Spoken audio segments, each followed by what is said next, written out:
Find the value of each of the following polynomial at the indicated value of the variable. आपको variable की value दी गई है, आपको इस पूरी इक्वेशन को सोल्व करके बताना कि आपका आंसर क्या आएगा। क्वेश्चन ये कहता है कि ये आपके पास वेरिएबल है, तो जहाँ पर आपके पास वेरिएबल है वहाँ पर आपने 1 पुट कर देना है। x की वैल्यू दी गई है, एक बार ऐसे और समझते हैं। x की वैल्यू दी गई है, जहाँ जहाँ x है आपने वैल्यू पुट कर देनी है। सबसे पहले पहला पार्ट करते हैं, तो पी एक्स इजकल टू आपके पास होता है 5x² माइनस 3x प्लस 7 है।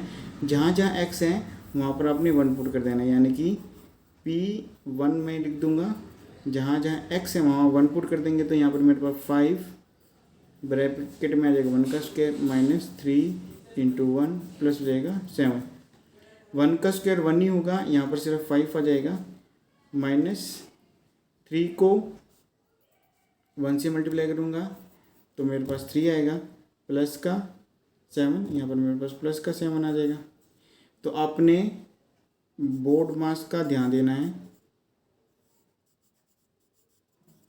ब्रैकेट ऑफ डिवीजन मल्टीप्लिकेशन हमने कर चुके हैं, एडिशन होगी फिर सब्ट्रैक्शन होगी। एडिशन करने के लिए हमें क्या करना पड़ेगा, 7 और 5 आपके पास हो जाएंगे 12, माइनस का 3 आ जाएगा, 12 माइनस 3 आप करेंगे तो आपके पास आएगा 9 आंसर।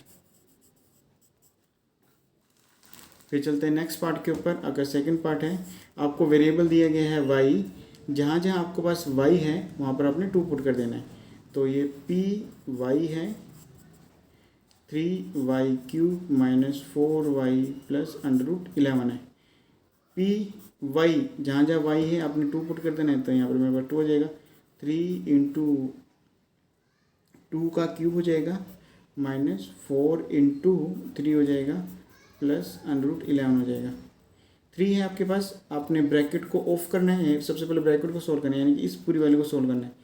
तो 3 इंटू 3 को आपके पास वैल्यू है, यानी कि 2 की पावर आपके पास 3 है, तो 2 क्यूब है आपके पास, यानी कि मैं 2 को 3 टाइम्स लिख दूंगा तो अब मेरे पास आ जाएगा 2 2 जा 4 4 2 जा 8।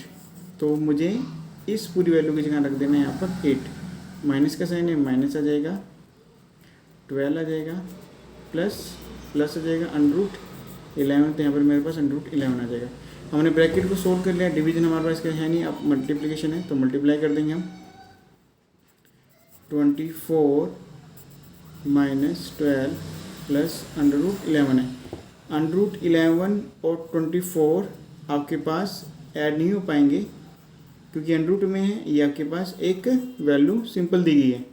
तो आसानी के लिए मैं क्या करूँगा, ऐड करना छोड़ के मैं सब्ट्रैक्ट कर दूंगा। 24 माइनस 12 तो आपके पास हो जाएगा 12, तो प्लस में जो भी आपके पास वैल्यू थी वह आपके पास हो जाएगी √11। ये प्लस माइनस आपके पास माइनस होगा, साइन आपके पास बड़ी वैल्यू के आगे है, प्लस का आता है, यहाँ पर मेरा प्लस का आ जाएगा, तो यही आपका हो जाएगा आंसर। फिर चलते हैं थर्ड पार्ट के ऊपर। थर्ड पार्ट आपके पास कहता है कि PT is equal to 4t⁴ plus 5t³ minus t² plus 6। जहाँ जहाँ आपके पास t है वहाँ आपने a पुट कर देना है, फिर आपने सोल्व करके देखना है कि हमारा आंसर क्या आएगा। तो 4a⁴ आपके पास हो जाएगा 4 प्लस 5a⁴ हो जाएगा 3 माइनस a² हो जाएगा प्लस 6 हो जाएगा। ये वैल्यू आगे सोल्व नहीं होगी, यही आपका पास हो जाएगा आंसर। आपके पास 3 क्वेश्चन दिए गए थे, साथ ही में आपको वेरिएबल की वैल्यू दी गई थी, एक आपको इक्वेशन दी गई थी, आपने सभी वैल्यू को सोल्व करना था, सोल्व करके बताना था कि हमारा आंसर क्या आएगा। तो जहाँ पर x है, y है, t है, वहाँ आपने वैल्यू पुट कर दी है, तो आपका आंसर यहाँ पर आ जाएगा।